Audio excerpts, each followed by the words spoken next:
the most rest of any camp that I've had with the UFC yet. So I've never felt better. I'm kind of like, I'm cruising through. This is like the comfy version of a title fight. And I'm sure it's not nearly as comfy for Alexis, but all these other girls they can say like, oh, this is just like every other fight for me, I swear. But it really is for me. So I really feel like I'm settling in and feeling comfortable here, and I really feel like that makes me fight more to my potential than feeling out of your element. I found it interesting that. What?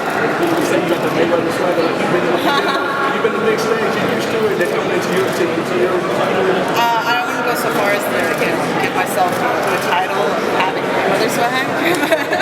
I'm flattered that you would think so, but no, I don't think. I think that takes many, many years of domination. 43 and 0? 46 and 0? Yeah. When I get to 46 and 0, swag. When you say that that's good and you want to win on this, there are people who question Ricky. For UFC in the business, would it be better if you're 46 or would it be better if you lose? Obviously, she doesn't want to lose, you don't lose. Can you see both sides of this? How important is to have a champion with zero on it, kind of that history of like they can't lose or undefeated? Well, I think it's good to have dominant champions because if it's constantly circulating all the time, that's not good for the sport either.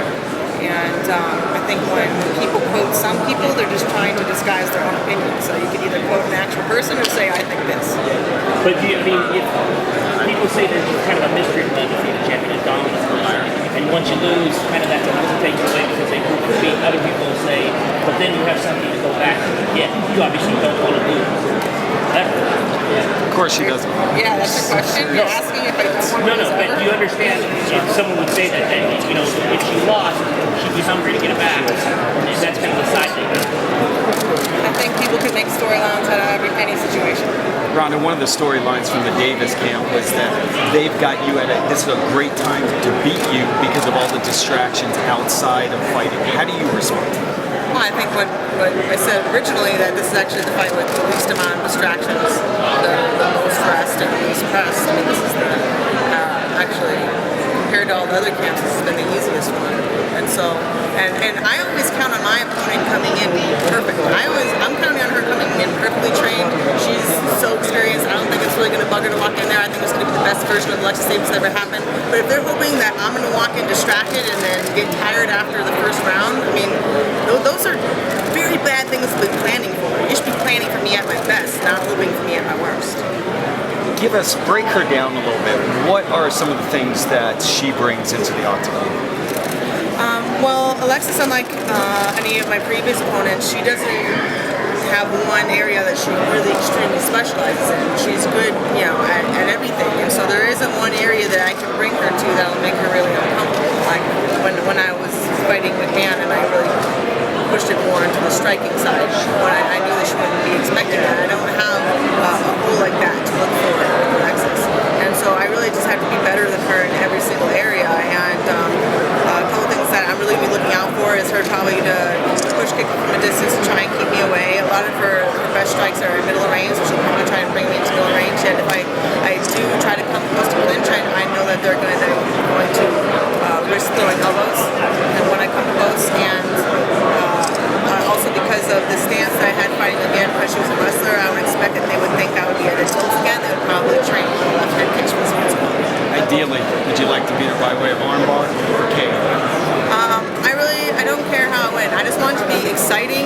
I want all the fans to still be wanting more after it's done, and I want to be as unscathed as possible. Yep.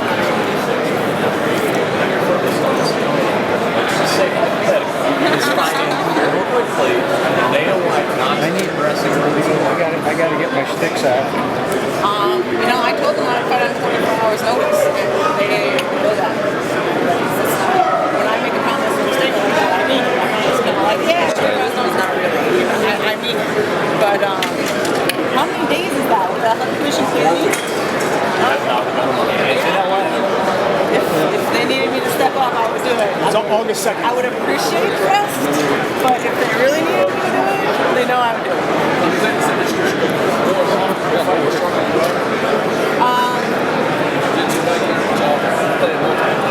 4 times a day. Well, it's judo background. But yeah, I feel like ideally I would like to fight like every 6 months or so. But I can fight much more often because of the judo format. We fight weekend after weekend after weekend with training camps in between. It wasn't really. There was no like peaking structure or anything like that. You just had to be ready to go regardless of how you felt. And because of that, I feel like I feel like I'm ready to You're fighting champions and stuff. You don't want to see that girl just sit on there and have a belt and defend it here and there. That you're going to fight champions. Well, yeah, I feel like I also have a lot to prove that because I also have the I'm going and making movies on my off time that fans would feel like I deprioritize them and the other stuff ahead of them. And so by being the most active champion, no one can really have that argument. And maybe instead of hating on me so much, they realize that I'm just working really hard. It's cool. That's your reason you're so active because you're going to come to fight for over 2 or 3 years. You take that far out and just blah. I'm just, fight by fight, I reassess afterward. If 2 years ago, I would have no clue what I'd be doing right now. So I'm not going to try and plan 2 years in the future.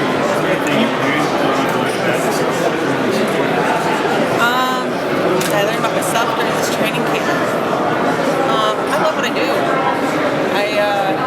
I could have been spending this time, eating cake and eating Cancun. This is what I'd rather do. This is really what I feel like my calling is more than anything else. More than going and making a movie or laying on a beach. I wanted to be in a fight camp. I wanted to ask about the other facet of your life, Hollywood. You went to the Cannes Film Festival. You came down in a tank with all the cast of the entire Expendables film. What was that like? Well, I never thought I'd say this, but I broke my heel climbing in a tank. I broke my heel, and I was like, I broke my heel, guys! And then so I had to, with a broken heel, I had to climb out of the tank and through all the stuff over to like the red carpet thing, all the broken heel, and make it all work. And I kept telling myself, I'm like, if I can stand on a Swiss ball, I can climb out of a tank in a broken heel. And it's one of those situations that comes up in an Expendables type situation that I never thought would ever come up. Right. Hey, who are you most starstruck by? You're working on that film. Harrison Ford. Yeah. I was an idiot when I met Harrison Ford. I didn't know what to say. Like, I was so obsessed with Star Wars as a kid that I get dumb around Han Solo for sure. Couldn't help it. Everyone else I was kind of chill with. He kind of broke it for me. But yeah, that was so embarrassing. Talking to the cast of the ladies, you were mentioned at times as an influencer. How consistent every time you've gone from new kid on the block to UFC star and now being mentioned as an influencer for ladies? Well, I'm surprised that they're mentioning me in a positive light. They are. It's kind of cool. I like the new division. I like these chicks that, I guess not having to compete against them helps out. And I'm actually very, very surprised by that. I would think that it wouldn't be until after I retired before I started seeing much appreciation from the other girls. So it's very sweet of them. I really do wish them the best. I'm so excited about the new division. It's going to be so good for the UFC champions to have another women's champion as well. I've been a fan of the strawweight division for a while. I would buy the Invicta cards just to watch them a lot of the time. And it's such a deep division full of so many talented and interesting characters that I think it's going to be probably the most successful. Probably one of the division that's generated the most interest for a while. And I know you're the biggest fan of coaching environment. What are you following this pro? I get in trouble for talking about Ultimate Fighters, so I'm not. I'm skipping that one. Ronda, you talked about just this week, the expo, the 2 fight card Saturday, Sunday. Talk about how it feels different, how they do this up, at another level compared to the other fight cards. It'll feel a lot different after I'm done fighting. I get super tunnel vision when it's time for my fight. If anything, it's different in that there's so much going on under the woods that you mentioned. There just being one event and you are the main event, and it makes things a little bit easier. And it's kind of nice to know that there's so many fans here that Alexis is going to support me. I feel like it's good for her, so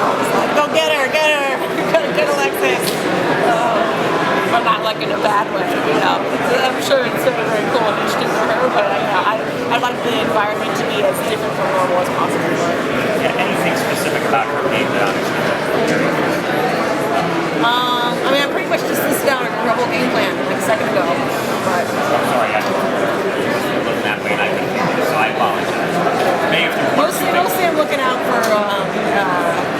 her looking for head kicks and trying to elbow when it's and just accepting that she's going to get thrown and looking more for getting a good position after the throw than really trying to do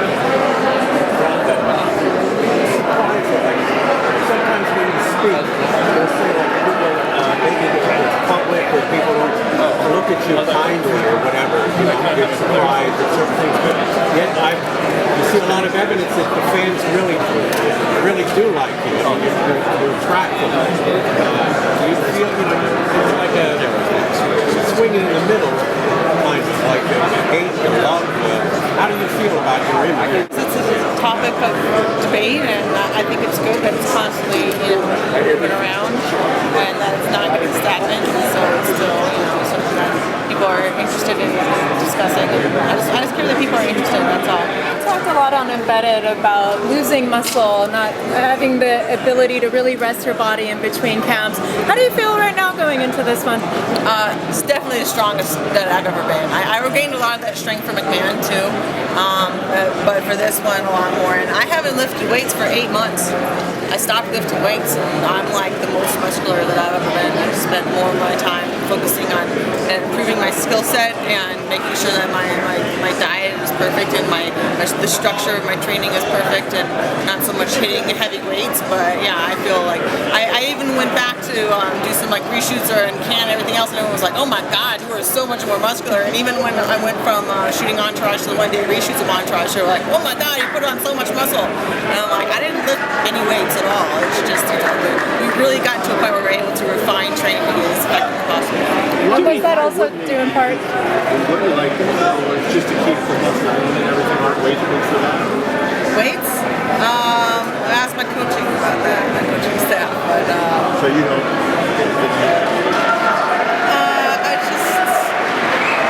I don't really want to get into the particulars of it, but I just wasn't feeling, I didn't feel like this was the right way to go. One last question on that. How much, when you say you're more muscular than you've ever been, given how agile you have to be to do what you do, I mean, do you get to a point where you may be too muscular, or do you ever get concerned with that? No, because the only weights I lifted for this camp were 1 and 2 pound weights. I just shadow boxed weights, and that was it. So I was able to put on muscle that way, and I still kept my arms loose. And I do a lot of swimming to keep my shoulders really, really loose. The problem was that I get stiff shoulders for lifting and not be able to let my arms go. So we did a lot of swimming to be able to keep the arms loose, to be able to keep throwing hands.